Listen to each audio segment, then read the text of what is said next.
mine.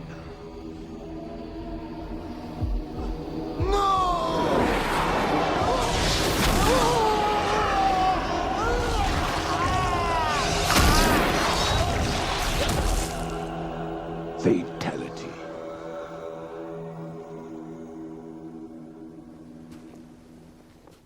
The hell are you supposed to be?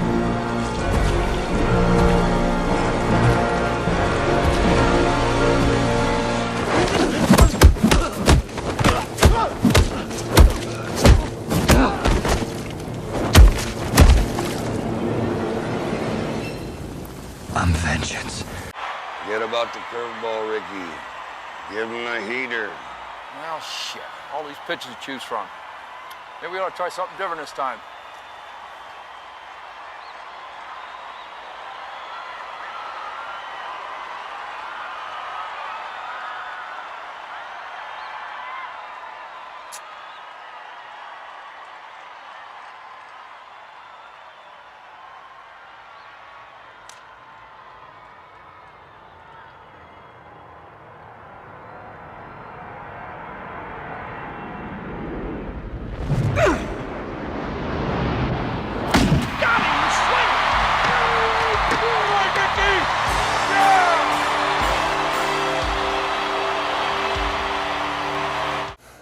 Hello, Fantasy League of Ordinary Gentlemen. It is I, your Commissioner Joe Johnson, coming to you for another week of anything but ordinary. It's week 7. You heard me right. Week 7. We have reached the midpoint of our regular season. We wait all year. It takes forever. And then when she comes, she goes. And everything just flying along. Before you know, the playoffs will be here. And then we'll be at the end of the year. And we'll be waiting all over again for another draft in 2024. But before we get there, we've got plenty of football and plenty of fantasy stats to cover.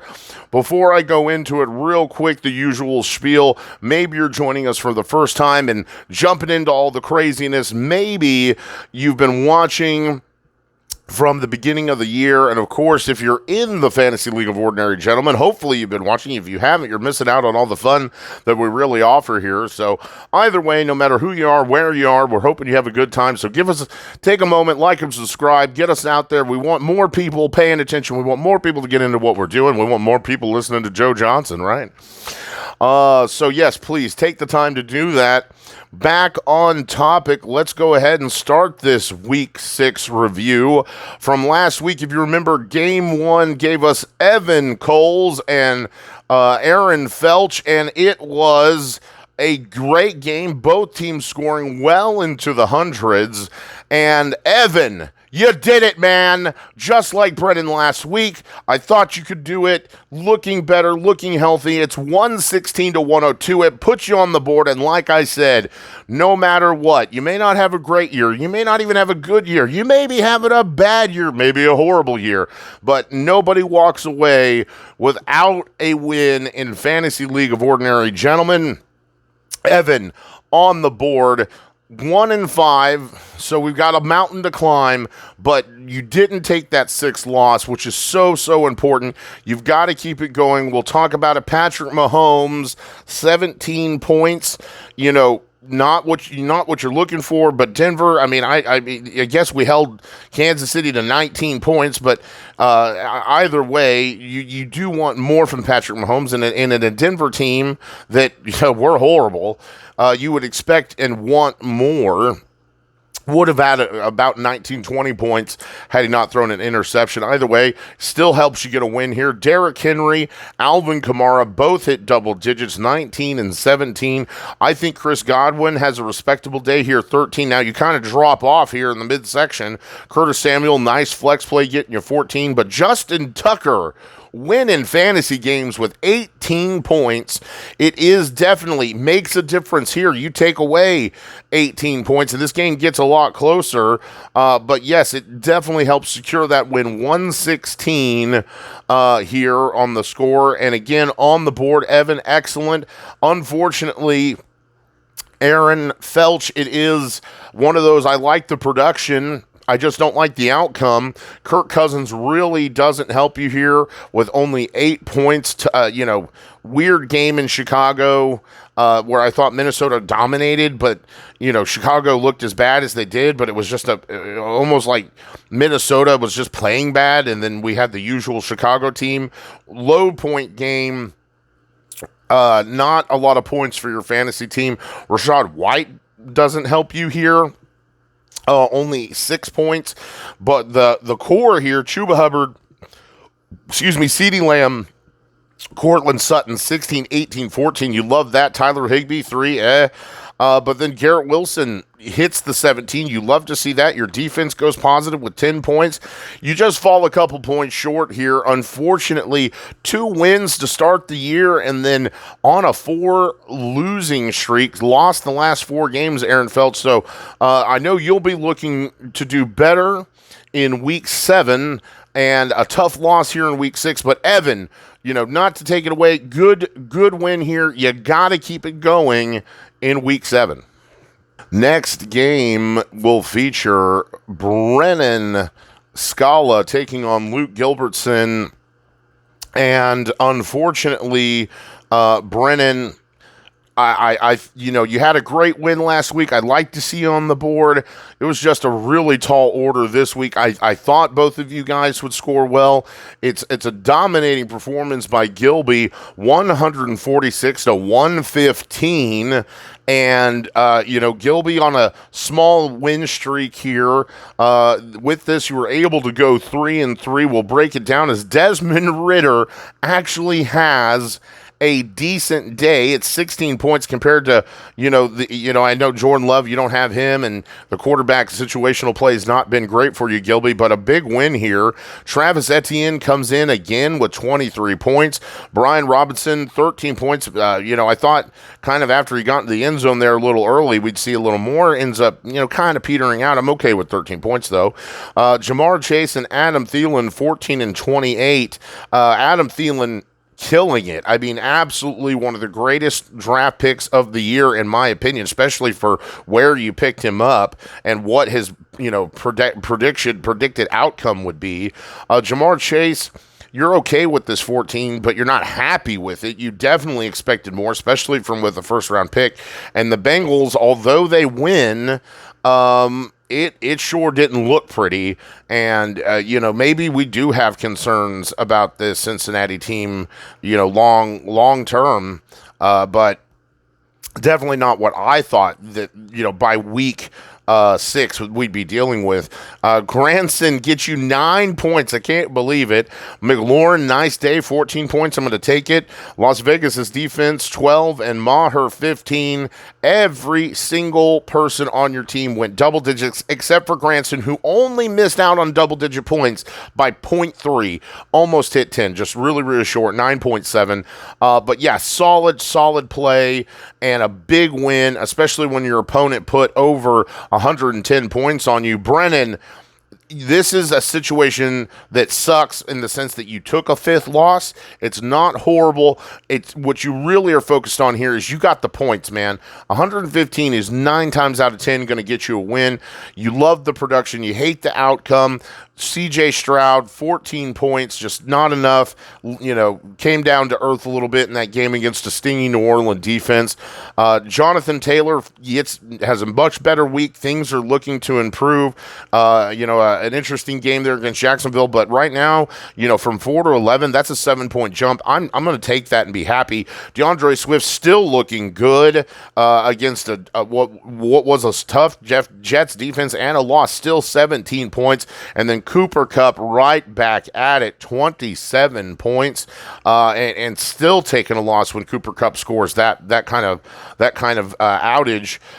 Palmer, a nice little wide receiver 2 play, gets you 10. Schultz has a huge day, 60 points. I said if you're going to have a chance at winning this game, he's got to have a great day, and he does. It's still just not enough. As Darnell Mooney, 6 points. Houston defense right there with him, and Young Hoku, 5. Just again, you like the production. You hate the outcome.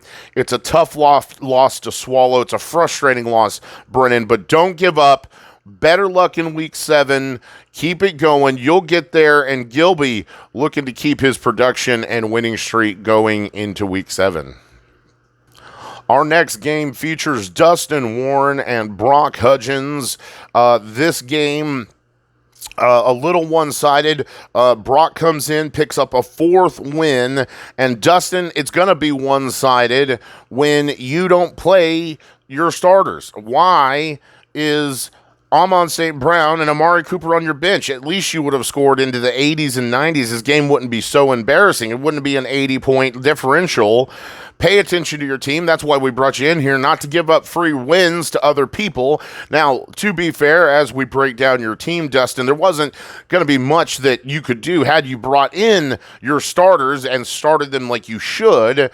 It wouldn't have made a difference in this game. Still, we're going to take a loss as Brock puts up so many points. But the point is to be competitive and not to hand over wins. And you never know what could happen. And when I see that you're not starting people like Amon St. Brown and Amari Cooper, that tells me you're not even paying attention to your lineup. So that needs to change, and you need to make sure that you're on point, getting your lineup set up. So I don't know. Let's talk about getting that solved first. Next thing here is quarterback Ryan Tannehill, 1 point. It's a disappointing day, and I know he gets injured and goes out during that game, so not wholly fault, but I mean, not wanting to start Ryan Tannehill for one. Dalvin Cook and Ahmed, the running back play here, and I cannot believe that Ahmed was actually able to hit double-digit points. He falls into the end zone. Outside of that, you take that away. He has 23 yards on the ground. So a lucky RB2 play, but it's what you needed. So I mean, again, you'll find that you get lucky. You just need to start your starters, and you're going to have a better day here. And of course, you need the points for the end of the year. You know, if you have a tiebreaker or head-to-head record or something like that, the more points you have with that second tiebreaker, the better chance you have to go ahead of an opponent and have a better seeding, whether that's going to be in the loser bracket or in the winner's bracket. Devontae Adams and Bobby Trees, wide receivers 1 and 2, super pedestrian day. Jacoby Myers has a big day. We'll talk about it when we talk about with Forever Unclean's match, but a pedestrian and horrible, not what you want at all from Devontae Adams. Is only 4 points. Cole Kmet 2, DJ Chark 5, Miami defense 8. I mean, we talk about it when your kicker and your defense are your highest scoring players outside of Salvon Ahmed. That is the case. And Daniel Carson with 13 points. It's 57 points. Not gonna get you a win. Brock, huge monster, 135-point day. Everybody everybody hits double-digit scoring. Congratulations. I thought I saw a single digit in there, but I didn't. T-Law will start. Does get a little banged up. Only 14 points. And I guess that's after this much time of football, I guess that's what we're looking at. Is about that, 15 points is what he's going to do right now. Definitely not what you thought when you drafted him. Saquon Barkley has an okay day. Not great, but against Buffalo, I'll take 13 points. Unlike Kenneth Walker, who got 17, great. Jalen Waddle, awesome, 18 points. That's what you were drafting him for. Christian Kirk gets 13. Ingram gets 11. Triple stack doing its job. We talked about how important that could be in this game. Jameson Williams from Detroit. Okay, you got so many similar names here. Get you 13 points. Great flex play. Kansas City's defense and Butker, the kicker, 16 and 17. And I will say, your defense and your kicker are actually one of your highest scoring players, but you win because people across that you're playing with haven't slaughtered anything. It wouldn't have made a difference either way.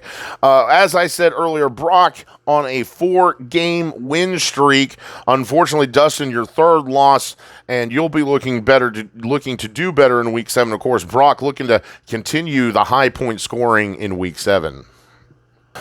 Game number 4 of week 6 has Jack Little Raven trying to keep the shit off his boots as Forever Unclean came to town, and it was just a little too much poopy for Jack to handle. And I told you, Jack, I've said it once, I'll say it again. Sometimes you get lucky. If you don't believe me, call up Derek Ash and ask him what happens when you start 2 tight ends. At the end of the day, it's not good. Had you played any other flex position on your bench, you win this game. Any of them. Any single person other than starting 2 tight ends, you win this game, and this is why. And we talked about it the other night on Monday after the game, and I understand the boom possibility and the projected total. I hear you. You cannot start 2 tight ends in a 16-man league, my friend.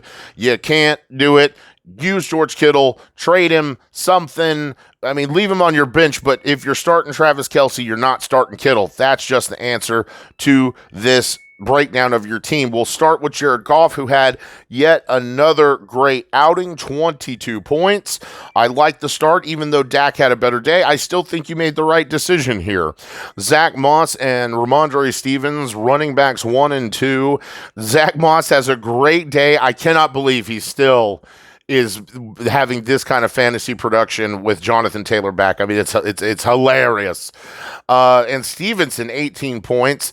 Even Zeke. Now, Zeke had double-digit points. Had a good day.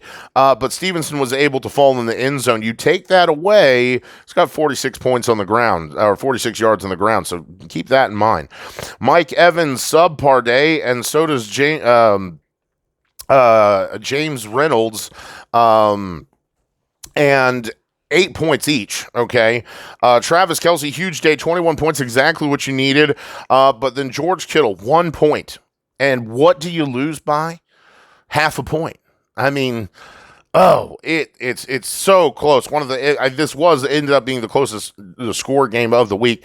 Dallas's defense doesn't go anywhere where they were. They went positive. They just weren't the 20-point monsters that you may have been hoping would happen in this game against the Chargers. And Tyler Bass misses 2 field goals, which nullify his 2 extra points and zeroes him out to also just kind of add salt in the wound. Oh man, I mean literally. And of course it comes down to an intercept. I mean, you get an interception at the very end of the game, which puts you right back into almost beating Jay. Not trying to take anything away from you, Mr. Johnson. Forever unclean, back to 500, 3-3. Getting back on side of the W of things. Lamar Jackson, not a great day, does throw an interception, had 19 points, which you want more than that, but 17, when you have everybody, fighting for quarterback points, I'll take 17 points. Joe Mixon only 9, and Amari DiMercado, I mean, the Arizona just played like crap against the Rams. I still think you have the right starter here. Just a really bad day for Arizona. Michael Pittman and Jacoby Myers make up for it, though. 19 and 17 points apiece. Definitely helps you secure a win here. Chigo Okonkwo, 3 points. Mike Brown, 7. Jacksonville, 11. This is the funny thing. We talk about it, when it's your highest scoring players, you usually lose. But Brandon McManus, 17 points. The defense, 11. And it is enough, just enough to get past Jack Little Raven. And, congratulations on a win. You're going to want to, and your score, you came within 5 points of your average. So again, you're after a disappointing last week of low point scoring, you're right back into scoring 100 points, which is the more important thing. Jack, you still scored over 100 points, which is what you've been doing. So both these managers looking to continue their productivity in week 7. Jay hoping to continue to win, and Jack wanting to get a win in week 7. Game 5 was a familial battle in seeing Josh Johnson and final boss, your commissioner, Joe Johnson, going at it. And Josh, not enough to overcome. When you come to fight final boss, you got to bring it. You got to have everything ready to go, and it just not happening. Especially Justin Fields, getting banged up and just not producing. Christian McCaffrey starts to have a good day. He gets injured, so salt in the wound to the loss here. I'm going to start with my team though, as the trade with Austin Allen comes in a big way here. Justin Herbert, 19 points, would have been a little more, but threw an interception there at the end of that game. Bijan Bijan Robinson and Tyler Algier, running backs 1 and 2. You know, I've kind of got a little RB2 deficit after that trade, but 18 points between two of my running backs. I'm a little disappointed. I didn't like how Atlanta played against Washington, especially a Washington team that's horrible. You know, I figure we can do better than that. But hey, I managed to keep up with the CMC Jerick McKinnon combo, only coming within 1 point of that, so it's okay. I was able to really make a difference with my wide receiver core, with Zay Flowers getting 17 points, which, I mean, you're lucky it wasn't more. I think the Baltimore had a horrible game at the end of the day against Tennessee, even with the win, you know, but I'll take my 17 points. A.J. Brown, 20. Logan Thomas has a horrible day against Atlanta, only 1 point, you know, but we'll write that ship next week.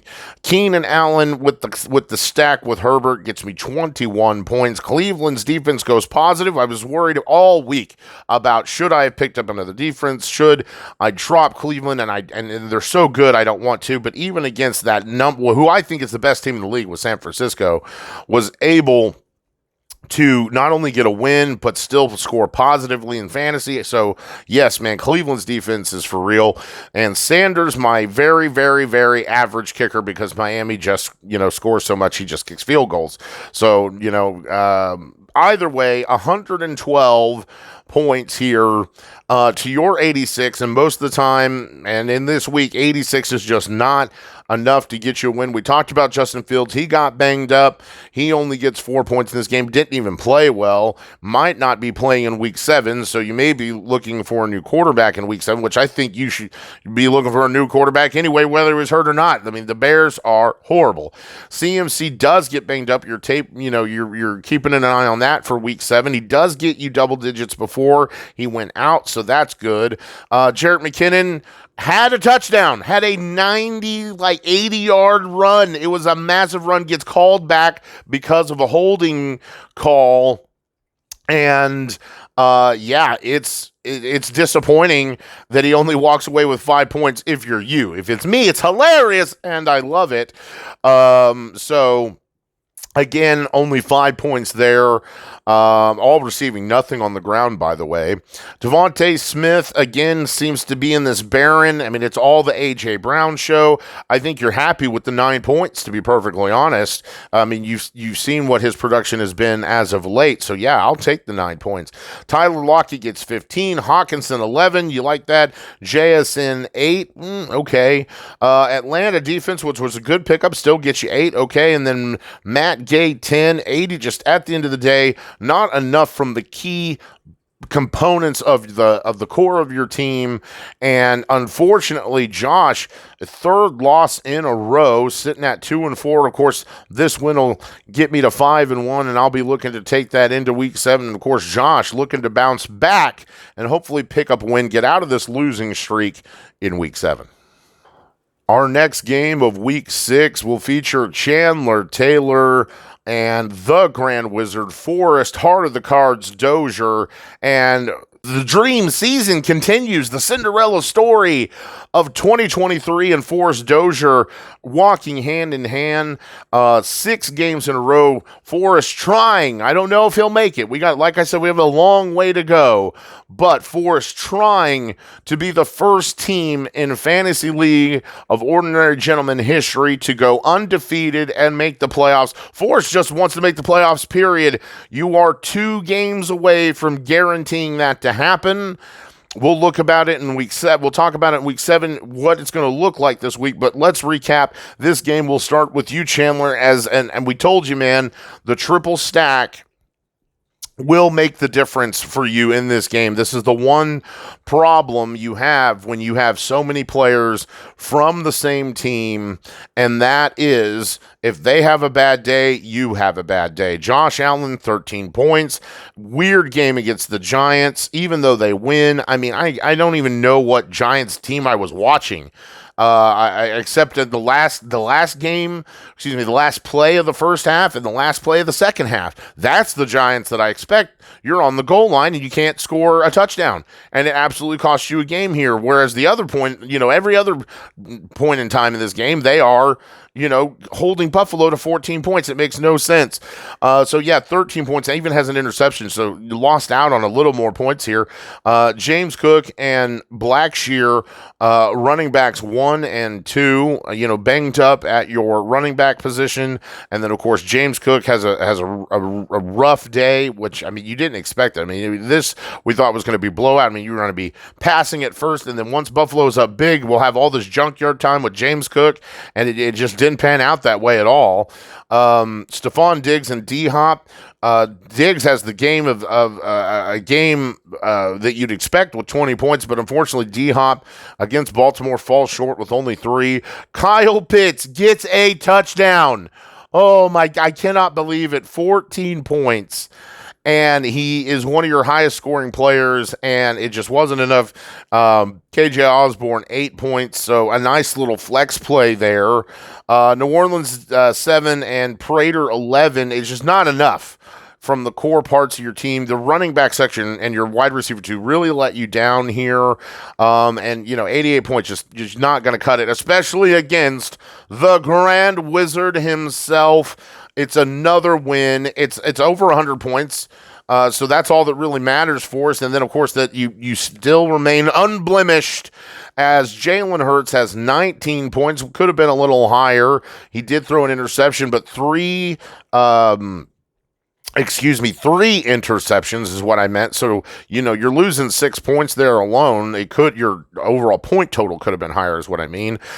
Still nice yardage and touchdowns here. Alexander Madison gets 11 points, but the more important thing is that Raheem Mostert without Devon A-Chain shines. 34 points, absolutely makes up, which is important for Deebo Samuel. Your number 1 pick is out, or at least goes out of this game, injured, only gets 1 point before doing so it really, really hurts you. So Raheem Mostert help absolutely making up for those lost points. Nico Collins gets in here, gets double-digit points with 12. Goddard, solid 9-point day, okay. And Jordan Addison, who absolutely gets into the end zone, love it, 11 points.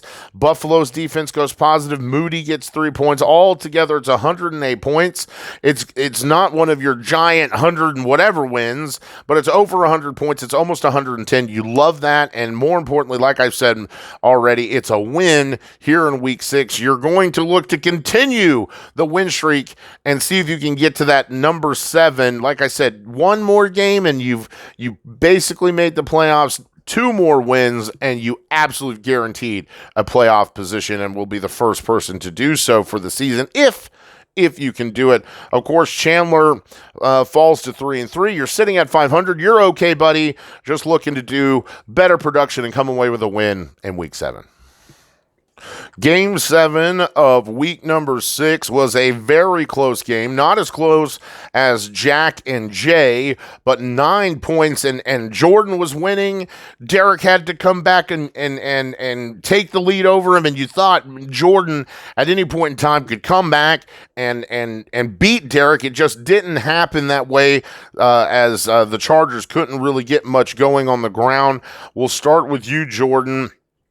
As Geno Smith comes back from injury last week, unfortunately, against Cincinnati, low point scoring game. He doesn't have a good day. It's only 10 points. Austin Eckler, Josh Jacobs, running backs 1 and 2, and they get stonewalled 10 and 11 points apiece. At least it's double digits compared to some other people. DK Metcalf, acquired in the trade, comes in as wide receiver 2 with Brandon Ayuk and with no Deebo Samuel. It was a tough game there with San Francisco and Cleveland. So even then, Brandon Ayuk only 11. DK Metcalf gets 10. Just maybe even just running into some stingy defenses here was the issue. Waller gets you 9 points, which you're actually happy about. Michael Thomas, 9.5 points, almost hits 10, right where he's been sitting. So huzzah. Baltimore's defense 14 and your kicker 8, and a classic example of your defense being the highest scoring player, if you will, on your team. And 95 points is not horrible. You do fall short of that 97 number that we like to have, and against a team that's scoring 115, 118 points average. you're gonna need to score high. Now I will say Derek doesn't have the highest score, but he does go over. He reaches the 97. He does go over 100, which was what I definitely thought would happen this week. Tua Tagovailoa gets 22 points, 3 touchdowns in this game, just, doubles Geno's points, alone. Tony Pollard had a huge game last night, which was able to give you the ability to come back and get a W in this week over a very tough Jordan team. Chris Reynolds comes in as RB2, since Jareem Gibbs is out, and 6 points. Okay, you'll take it. DJ Moore comes back down to earth with 10 points. Joshua Downs 13. Okay, I'll take it. Sam Laporta 7. So he actually, kind of comes back to earth himself and didn't get a touchdown in every time he touches the ball. Okay, well, 7 points, I'll still take it. Chris Olave, which we talked about, may come down to who was going to get more in this game. Chris Olave, Michael Thomas. Well, it's clearly Chris Olave. He does get a little banged up, so you might be paying attention to that in week 7. Your defense only gets 3 points here. Almost could have cost you a game. Aubrey, the kicker, at the end of the day, it's a 9-point win. It's a close game. Derek, able to show just a little higher scoring with the consistency can get you a win. I will say that is 2 wins in a row. You're sitting at 4-2. Jordan, you're okay. It's just your second loss. It does put you at 500. I imagine you'll do better in week 7. Of course, Derek looked to keep it going and get another win in week 7. Our final game of week number 6 featured Aaron Grog, co-commissioner, taking on rookie Austin Allen, and it wasn't even close. 119 to 69.8. I guess that I put a little more into this game than I thought there really was, or what it turns out there really was, as it wasn't even close. Low production, Austin, and a little bit of injury really, really hurt you here. We'll start with you, Aaron. Big win. It's get you back on the winning side of things. Matthew Stafford, average day, below average, really, 13 points here, and with no turnovers, 13 points. Breece Hall and Kyron Williams, running backs 1 and 2. Breece Hall has another huge day, even against Philadelphia's defense, has a huge day. Great pickup there. Kyron Williams, even better waiver pickup. Aaron Felch, look at the 21.8 points you're missing. See, Jordan? I said it right that time. It's Aaron Felch, not you. But Aaron Felch, look at the 21 points that could have maybe made a difference in your game, sir, by dropping someone like Kyron Williams. Mistakes. We live, we learn, right? Tyreek Hill and Calvin Ridley, wide receivers 1 and 2. Calvin Ridley, subpar day, but Tyreek more than makes up for it with those 28 points. Mark Andrews, 10 points. Okay, great day. And then Damon Pierce, 3 points. It's just, the bottom half of the team just kind of peters out. 8 points from the defense, and your kicker 7. I mean, at the end of the day, it all culminates into a very nice score total. 119, usually going to get you a win if you score over that 100. It definitely does here, but your opponent not putting up a lot of points for one reason or another. We'll start with Joe Burrow, who that game, he started off amazing in the first quarter. 2 touchdowns, 100 and something yards. He had 12-ish, 13 points at the very start of the game. It looked like it was going to be a monster day, and then everything changed. It slowed down, got bogged down, ends up throwing an interception, and Joe Burrow walks away with 13 points. I personally don't think, maybe he was nursing an injury.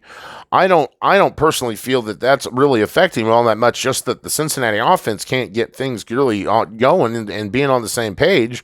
I will say, at least from the Joe Burrow, Jamar Chase standpoint, Jamar Chase did look better than he has in previous weeks. He didn't look as good as he did the last week with that 50 burger, but still, I'm definitely now concerned about what's happening there. Isaiah Pacheco and David Montgomery, running backs 1 and 2. Pacheco, great day with 15 points, and unfortunately Montgomery getting injured, having to leave this game against Tampa Bay, and of course they destroyed Tampa Bay, but just nothing crazy going here with Montgomery.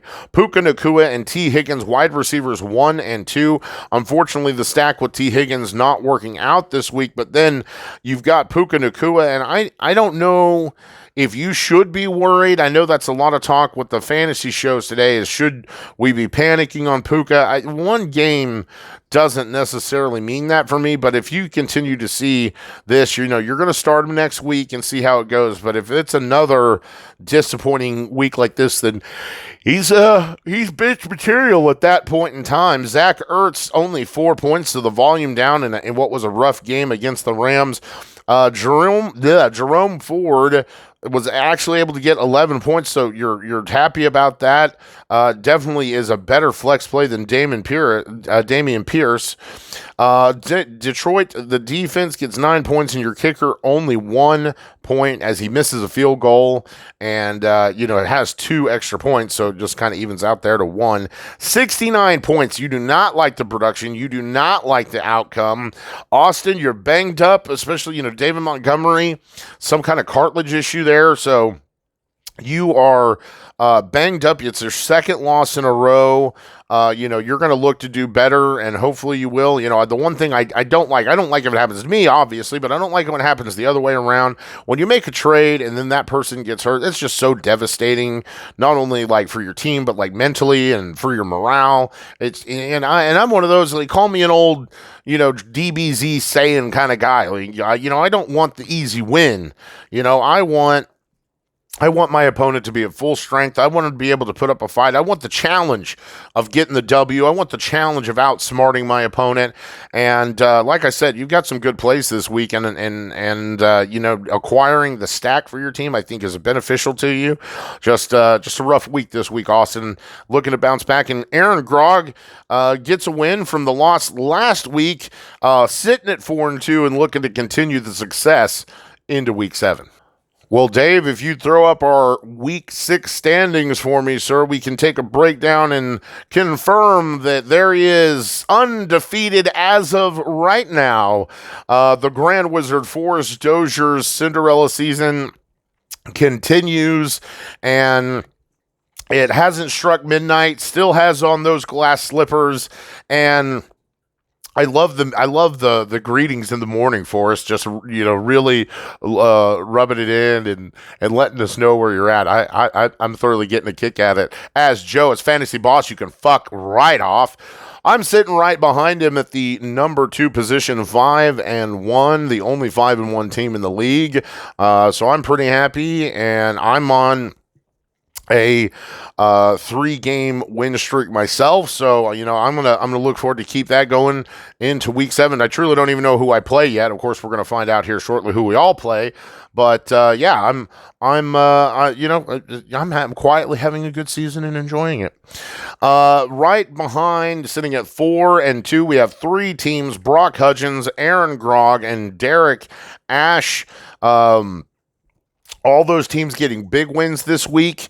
So way to keep it going, fellas. That, of course, is our first 5 teams. So right after this, now this is, we have several teams sitting at 3-3, Luke Gilbertson, Jack Little Raven, Austin Allen, and those next 3, those are our top 8, and you see sitting right there at 9. Now, this is kind of what I talked about last week with, kind of where Jordan was sitting, and he was 3-2. Now you see that this is going to be, I'm telling you, it's going to be like a 7-7 team at the end of the year, and right there sitting at 9. So, Jay, you still have plenty of time to squeak on in, is Forever Unclean, Chandler Taylor, and Jordan Payne.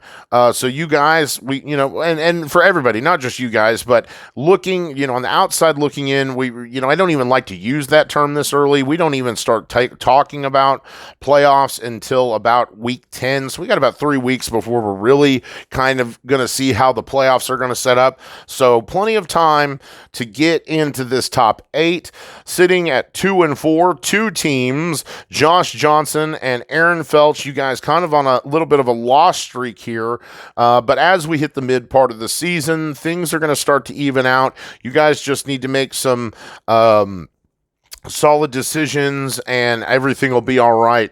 Just hoping to get inch closer there to the middle part of the league, and sitting at the bottom, not panicking. This is what we talked about. 1-5. It sucks. Maybe there's things that you can do. You've got a mountain to climb, but all hope is not lost. You've got 2 losses that you can absorb and still have a chance to get to that 8th seed. And are you going to finish as a top 4 team? Probably not. Can you still sneak in and steal an 8th seed or a 7th seed from someone? Yes, you can. And like I said, we don't really need to worry about it right now because there's so much football left. So, Evan getting in a win. Brennan getting a win. It was a tough loss this week, disappointing loss. But Brennan, it's gonna, it's not gonna happen every week. If you can continue to score 115 points, that's gonna culminate in some W's. So these 1-5 teams, you'll be fine. The only one I would argue is Dustin. You can't sit around and let your starters sit on the bench. If you're going to hope and get wins and have points to get you into that number 8, number 7, maybe a 6 seed, just depends on who your head-to-head wins are, you got to start your starters. No free wins in the Fantasy League of Ordinary Gentlemen. So, guys, that'll cover Week 6. So let's move on to the Week 7 preview.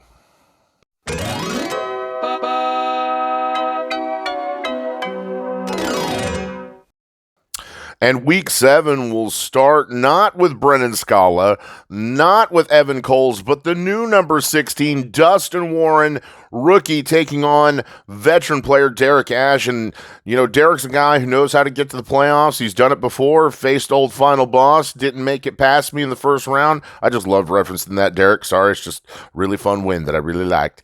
That you played 2 tight ends, Jack Little Raven, learn. With that being said, it's a 4-2 taking on 1-5. Both these players on bye. Unfortunately, Dustin, 5 players on bye. Only 2 for you, Derek. I will say it's 11 points. I don't think it'll be that close. Derek, you're scoring well over 110 points every week. Even in your losses, you scored into the hundreds. Dustin, not even projected 100 points, and only in the 90s here, and not good scoring the last 2 weeks. We understand last week, again, you had some starters benched. With that being said, we'll start with you, Derek. Tua Tagovailoa against Philadelphia. Taper your expectation there a little bit, but Jareem Gibbs comes off of the injury list. It looks like he will play. With David Montgomery out, this is another opportunity for him to shine. I think it is the chance you've been waiting for. McLaughlin coming in as RB2. Chris Olave and DJ Moore, wide receivers 1 and 2. You need a big week from Chris Olave like you did last week. DJ Moore has got to do better. He's got the right matchup with Las Vegas. Sam Laporta, you're going to taper your expectation again here. Baltimore, very, very good defense. Joshua Downs, nice flex play, but unfortunately, another tough matchup with Cleveland. Tampa Bay, the defense, and Myers, the kicker. It's 109. I definitely think you're going to hit the hundreds. I think it may be a lower 100 total, just due to the tough defenses. But your matchup's good. Dustin, you need a win here. Taking a 6 loss puts you in a danger position. 1 more loss at 7, you're going to have to fight. There is no losing after 7 losses, and then really hard to make the playoffs at that point in time. Deshaun Watson looking like he is going to play, but unfortunately Indiana Indianapolis, my goodness, as the defense he'll be up against. Jeff Wilson Jr. and Salman Ahmed, both those running backs from Miami. It does look like Wilson will, be suiting up after coming off IR. We'll see, but you're hoping that either one or both of these are able to vulture a touchdown from Raheem Mostert. Don't count on the Grand Wizard to allow that to happen. Devontae Adams and Amon St. Brown, wide receivers 1 and 2. This is what we talk about week in, week out. This is where your team shines. Cole Kmet can have a really nice day here against Las Vegas. So a potential to really rack up some points. And Amari Cooper, you're tapering expectation a little bit if Indianapolis, and especially if Deshaun Watson doesn't play. But the stack could be crucial in this matchup. Miami, the defense, and Carlson, the kicker. It is close. And I mean, usually, like I said, a spread over 5 is usually going to predict that winner. I am going to go with the projection. It's just, I think there's just too much here, Dustin, for you to take over. So definitely give me Derek Ash in week 7 to get a win. Game 2 of week 7 features Aaron Felch, and it's a bit of a rough time for you, Aaron. Started the year off good, 2 wins, but then 4 losses in a row, and coming up against Chandler Taylor, who's 3-3, sitting on 500, and this is a projection heavily in your favor, Chandler. I think that even having a rough week last week, tough loss, but I think you're going to get on the right side of 500 if I'm not, alluding to my pick too early. Unfortunately, the reason why I kind of hint that Aaron Felch is on, of all the players this week, the most players on bye. His entire bench, 6 players on bye, so you're just playing who you hope you can play, and it's just one of those times. Now, this is, especially when we have heavy bye weeks like this, and we've got weeks coming where 6 teams are going to be on bye. This is a great example of how no one goes undefeated in the Fantasy League of Ordinary Gentlemen. It's just too much of a situation to overcome. You can't drop anybody at that point in time, so you just have to absorb your loss. And we'll go ahead and break it down here, Aaron, as Kirk Cousins is going to run into San Francisco, so even your matchups start off rough. Rachaad White and CEH come in as running backs 1 and 2, and, it's been the Isaiah Pacheco show, so you're just hoping a vulture touchdown there for CEH, but a nice matchup for White. Romeo Dobbs, Cortland Sutton, wide receivers 1 and 2, and this is actually a really good thing here. I think both these defenses can allow passing to happen. I think this could be, 2 players who can get into the double digits for you. Tyler Higbee, the tight end, Tutu Atwell, comes in at flex. Pittsburgh can be had. Cincinnati's defense, you will obviously swap out. So there's going to be some more points. Your projection will probably go into the 80s. So, this will bring it probably within 20 points. It's still a lot to overcome. Carlson, the kicker. Chandler, like I said, it's just your opponent's got a lot of buys. It means it's good for you. You can kind of take a risk with some of your players. Like, for example, being able to play A.J. Dillon here might be a good thing. It's better than CEH, right? Josh Allen, who had an absolutely horrible week. The whole Buffalo Bills team had a horrible week last week, still was able to get a win. They run into New England. The only thing you're worried about here, not the team itself, is just being out-coached by Bill Belichick. You saw what the Giants did. So at the end of the day, I think the Bills should have a good day here, and that includes Josh Allen, James Cook, A.J. Dillon, running backs 1 and 2. And again, James Cook can thrive here, especially if they get junk time, if they get up big. Stephon Diggs and Sky Moore, as you, sir, are dealing with 3 buys yourself, will come in as wide receiver 2, but Stephon Diggs and Josh Allen should feast handily here. Kyle Pitts was able to find the end zone last week. Can he do it again against Tampa Bay? I don't think so. Taper expectations there. Tampa Bay has a very good defense this year. KJ Osborne, loved the flex play, not against San Francisco, so your projection of 103 being a lower point total here, I see, but I mean, as long as you score, I think, over anywhere from 70 to 85 points, I think you'll walk away with a win here. New Orleans, the defense, and Prater, the kicker. Not too much to cover here. I'm going to go with Chandler Taylor in this Week 7 matchup. Just too many buys to get past here, Aaron. Our next game is not one that you want to be in, as Austin Allen, rookie to Fantasy League of Ordinary Gentlemen, is going to try and take the undefeated Forrest, the Heart of the Cards Dozier, the Grand Wizard himself, off of his pedestal, and I just don't see it happening. Austin, we'll break it down, but I don't envy you, sir. Gardner Minshew will now be starting, as we know Anthony Richardson is done for the year, will be starting, and he gets Cleveland. Don't like it. Isaiah Pacheco, we talked about it in a great matchup against the Chargers' horrible defense. That's cool. I like that. He could have a big day here again. CEH, maybe he gets a vulture touchdown here, but he's horrible at the goal line. Ask me. I know. I drafted him. Rookie year. Sucks. Jerome Ford gets Indianapolis. Taper in your expectation. I think this is going to be a fun game to watch. Deontay Johnson looks like he's coming back from IR, and will he overtake George Pickens in that starting role? Against the Rams defense, it's possible. They're not very good. Puka Nacua, little scare last week with Cooper Kupp having a massive week and everyone relegated to nothingness. Are you worried? A little bit, but I don't even have yellow flags. Now this week, if we're down to 4 or 5 points again, then you have alarm bells going off, and then I think maybe you give it one more week. If it's bad, you give it one more week, and if it's 3 weeks in a row, you can't roll with him. But at least this week, I like the play. The matchup's good. I think he should hit this double-digit projection. Zach Ertz, love it. Seattle, love it. Good play. Kadarius Toney, don't love it. Chargers, the matchup, sure, but we all know it's Kadarius Toney in this league. What are you talking about, Joe? Get it right. It's a rough. I understand. You sitting here with 4 buys and injuries, you're going to get whoever you can that has a pulse, especially in a 16-man league. Pittsburgh, the defense, which I don't like, and Elliott, the kicker. The projection is 98. It might be a little lower than that, Austin. So I just would go into this match not expecting high hopes.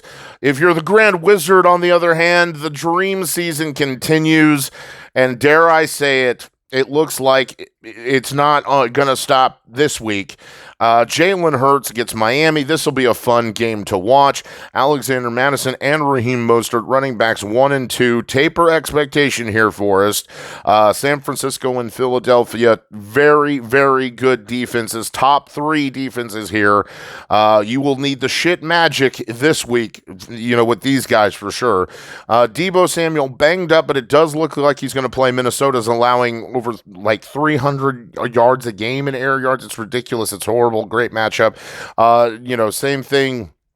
At least you like the volume with Jordan Addison here, but San Francisco, the defense. So this San Francisco-Miami game is going to be very, very, very big for you, and maybe Austin could change the tide of the game. You're sort of hoping it is.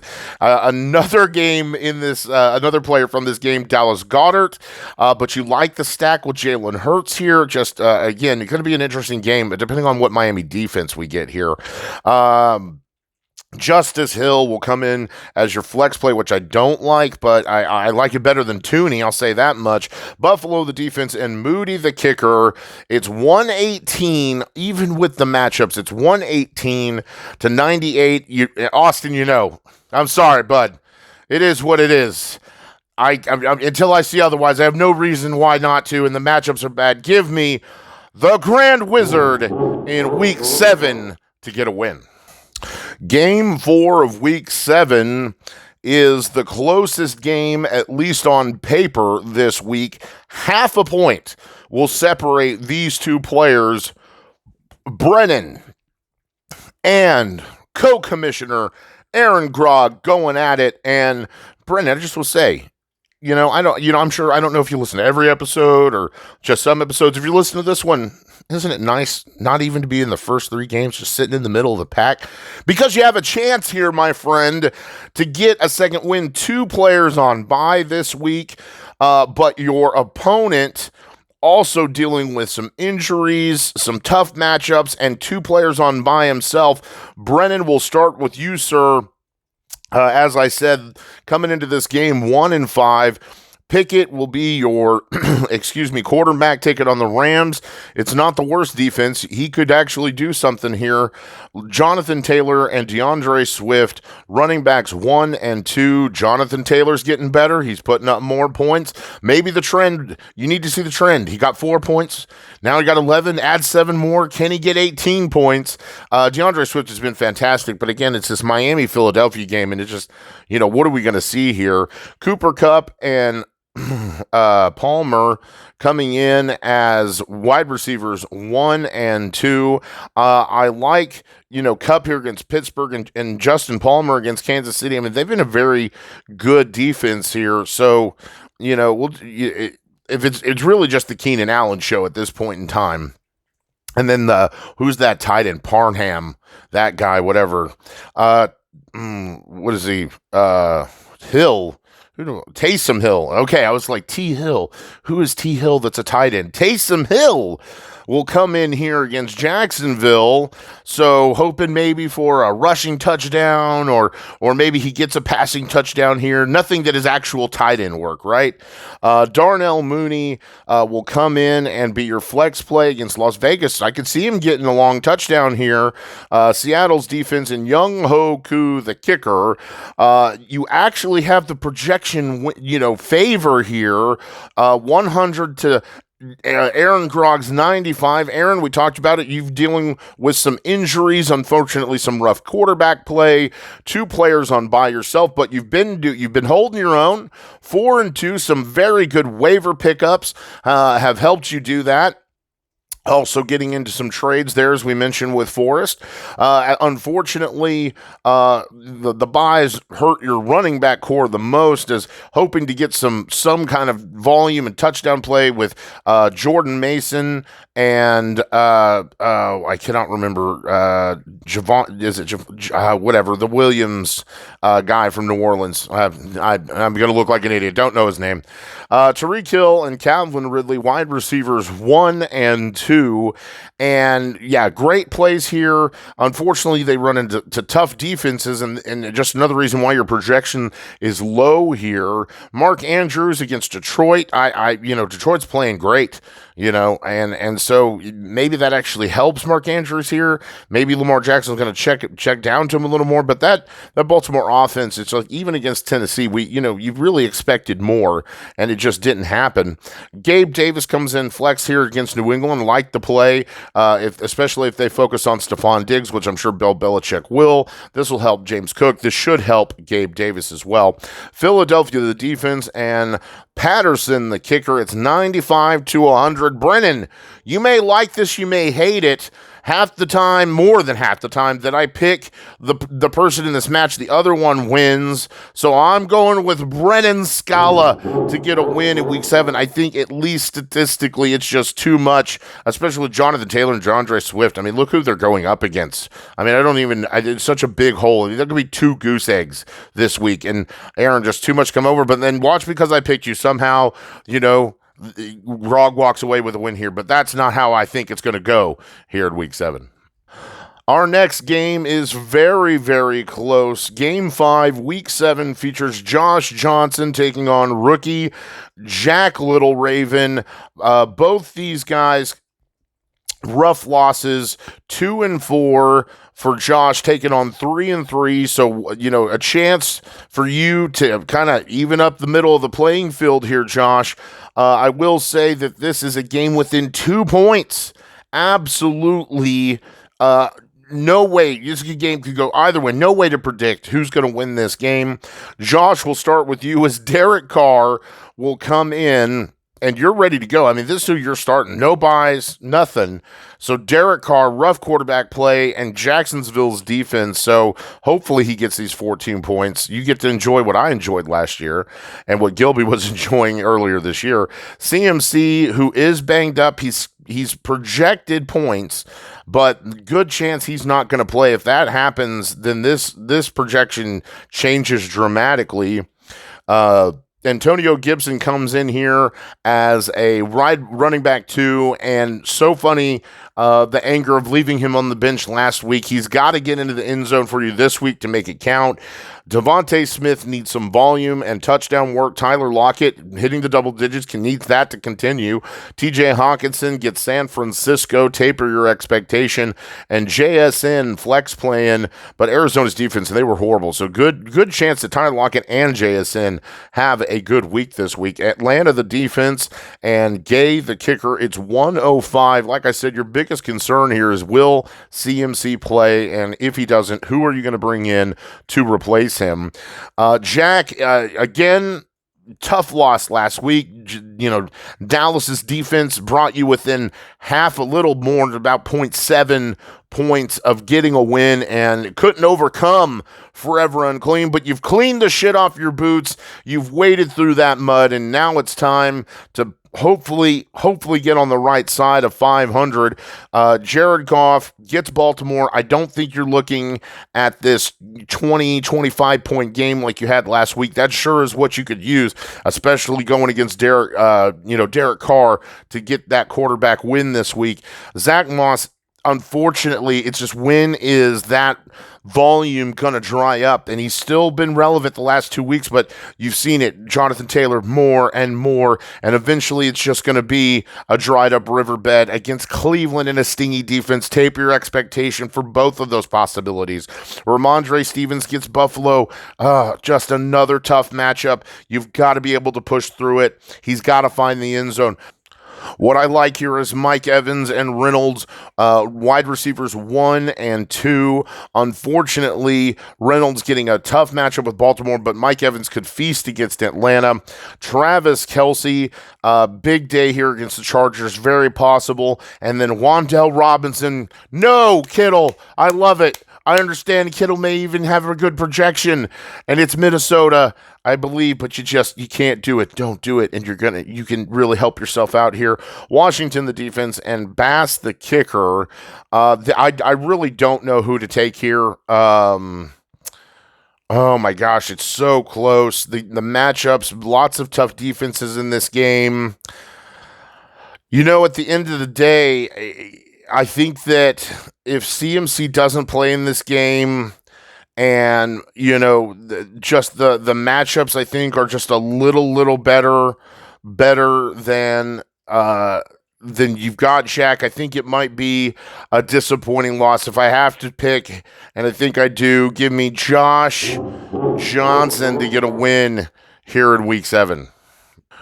3 games left to go, and Game 6 of Week 7 will take rookie Brock Hudgens, who's having a good year, sitting at 4-2, taking on a veteran Luke Gilbertson, sitting at 3-3. And Luke, you said it correctly in the game, our chat earlier.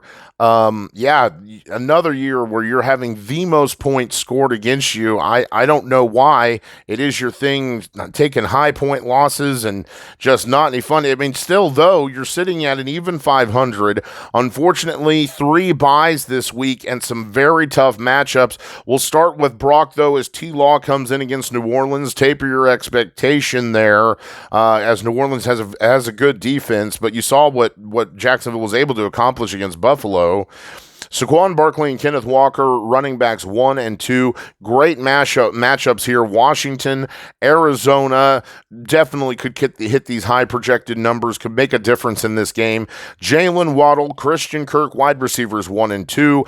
Taper expectation here. This 116 projection might come down a little bit, as Jalen Waddle and Christian Kirk, Philadelphia, New Orleans, playing defensive matchups respectively. The Evan Ingram also obviously getting New Orleans, but the triple stack, it made a difference last week. Can it make a difference this week, especially against an opponent who's a little banged up and dealing with the bye week? You're coming out here, this is as strong as you can really get, no buys, a little banged up, but pretty much at full strength. Jaylen Warren, who's been a solid just flex play, getting that 10 points. Just need that 10 points.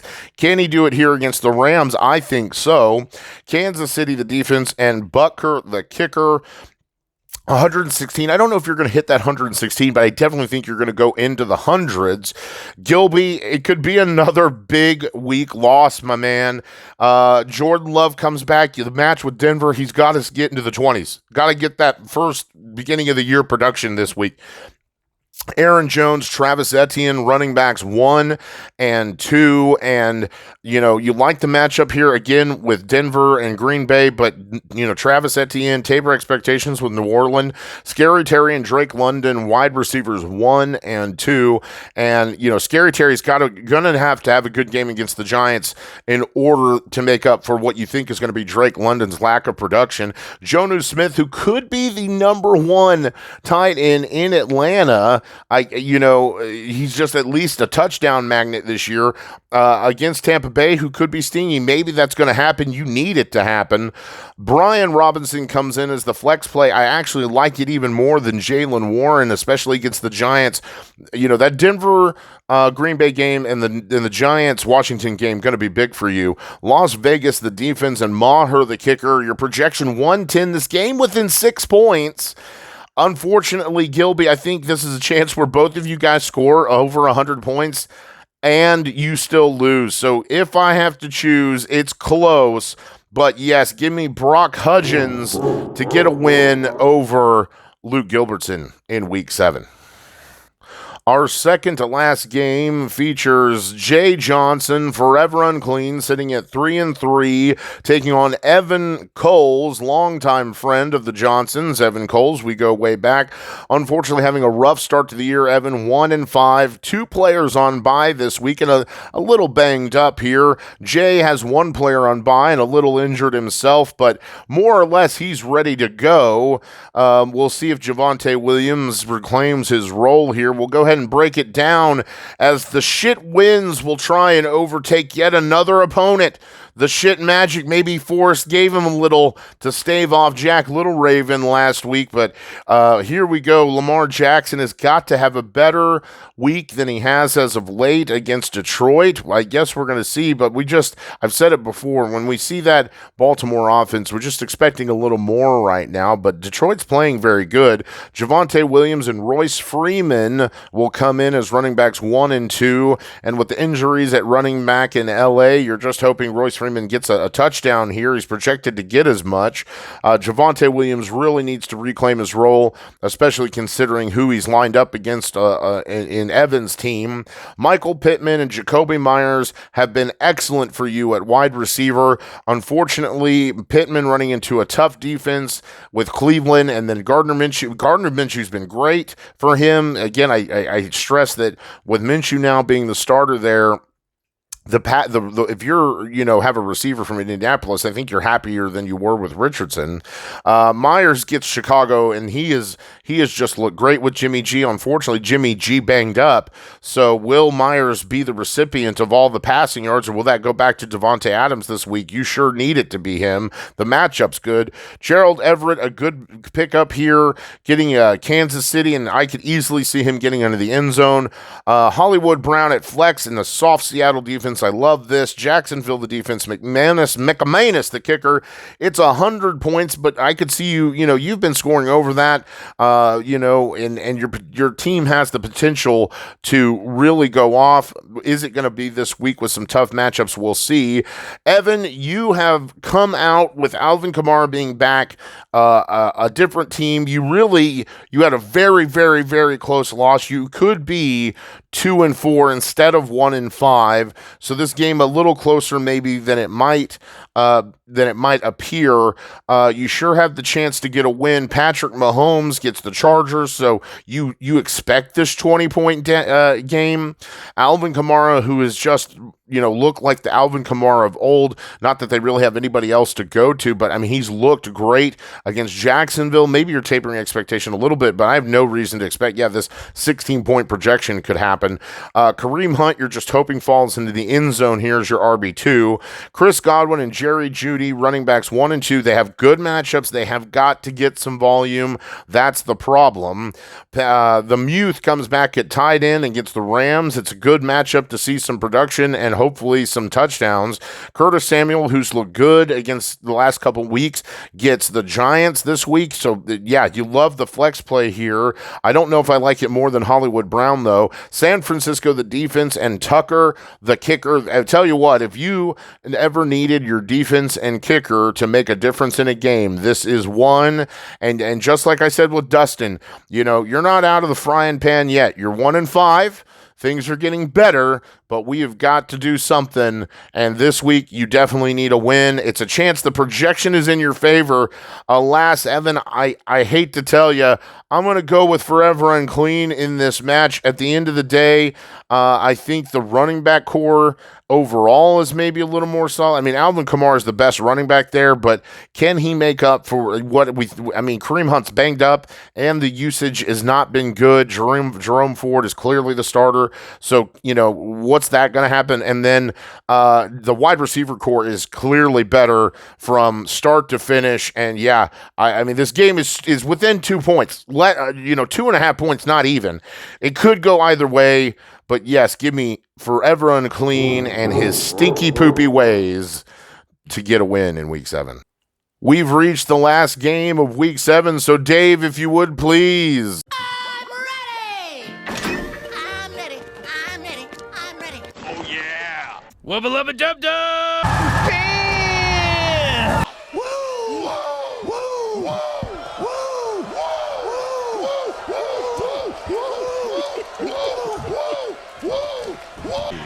Ladies and gentlemen, let's get ready to rumble! Game of the week will feature myself, Joe Johnson, taking on Jordan Payne, a rookie. And Jordan, brother, are you looking? You paying attention? You listen? I need you to make sure you're looking right here, buddy. This is what I need you to do. And guess what, son?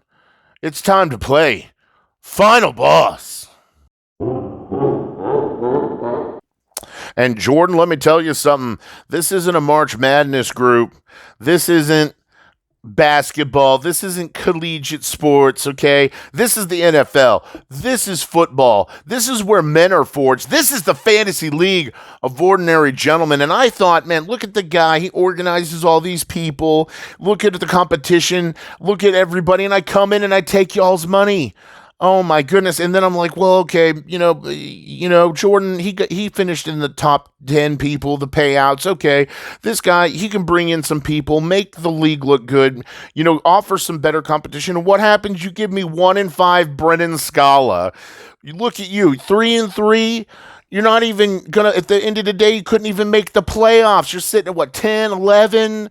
Oh, man, Forever Unclean. Our worst player's doing better than you. And you're going to try and take on he who is I, the man with the plan, Joe Johnson, Big Joe?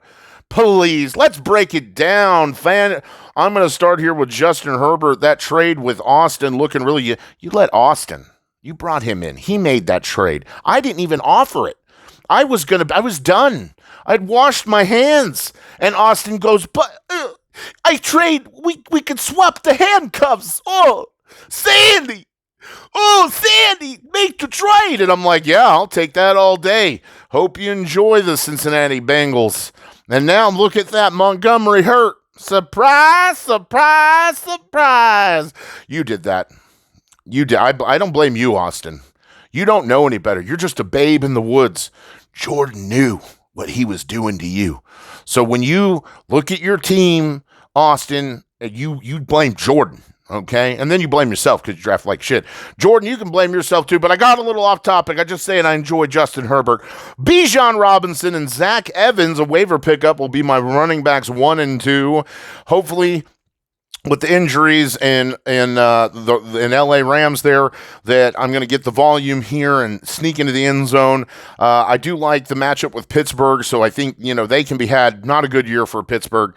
Keenan Allen, Zay Flowers, wide receivers 1 and 2. Middle of the line defensive matchups, Kansas City and Detroit respectively, so we'll see. Double digits, I do imagine. I'm going to roll with Logan Thomas. He's got a great matchup against the Giants. I think it was just a bad week for Washington last week. A.J. Brown coming in at my flex play. That's right. I'm flexing A.J. Brown.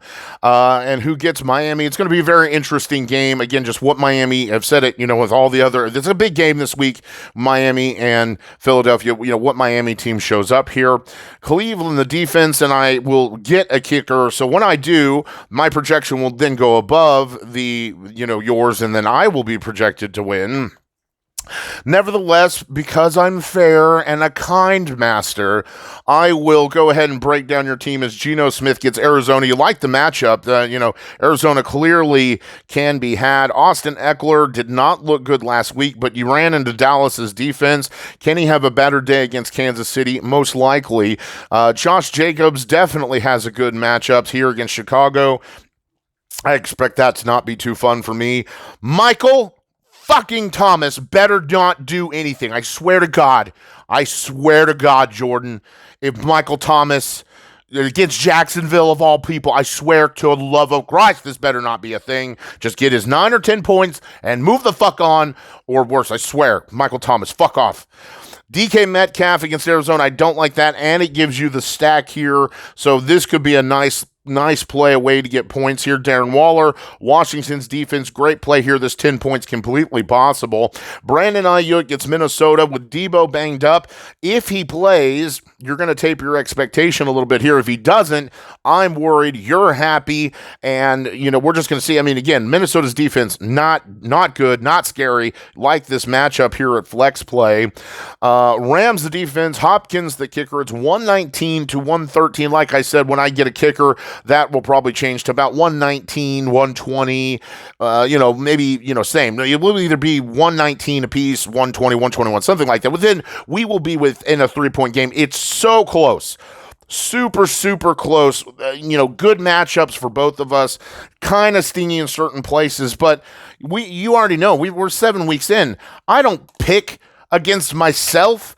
Jordan, take your fake ring that you made yourself. It's all shiny. It's probably paper mache and some kind of glitter. That's what it really is. So take your paper mache ring, take your shitty players owners you brought into my league, and get the fuck off my lawn.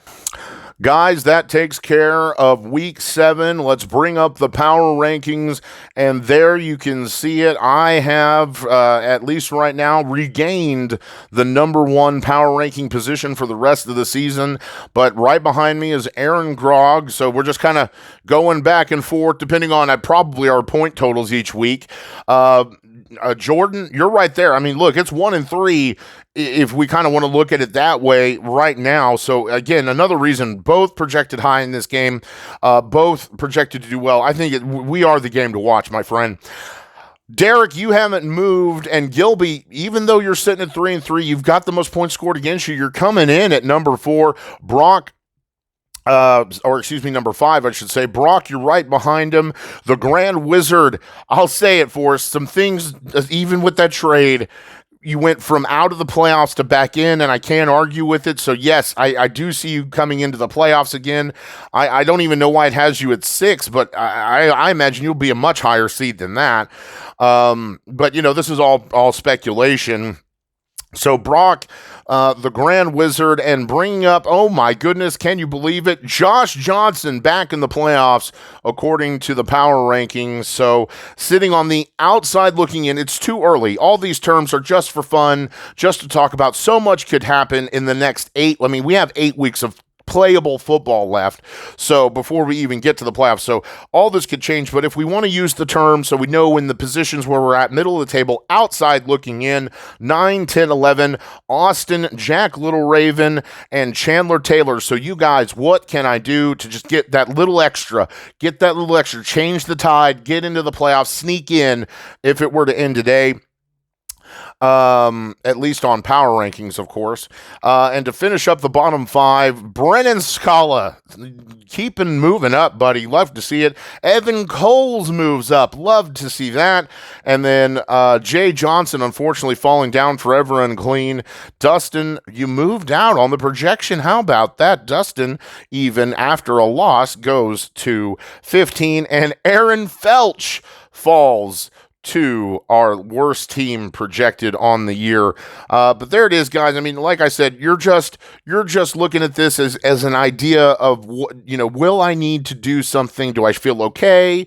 Does this make me worry? If I'm sitting in the middle and I'm projected at the bottom, maybe I need to do some reevaluating. If you're Forrest, do not reevaluate Forrest, okay? You're fine. If you're, sitting at 3-3 and you think you're 4-2, you're cool. It's more like if you're 1-5, can I get a win? If I drop to 1-6, if I drop to 2-5, this is when this starts to become a worry.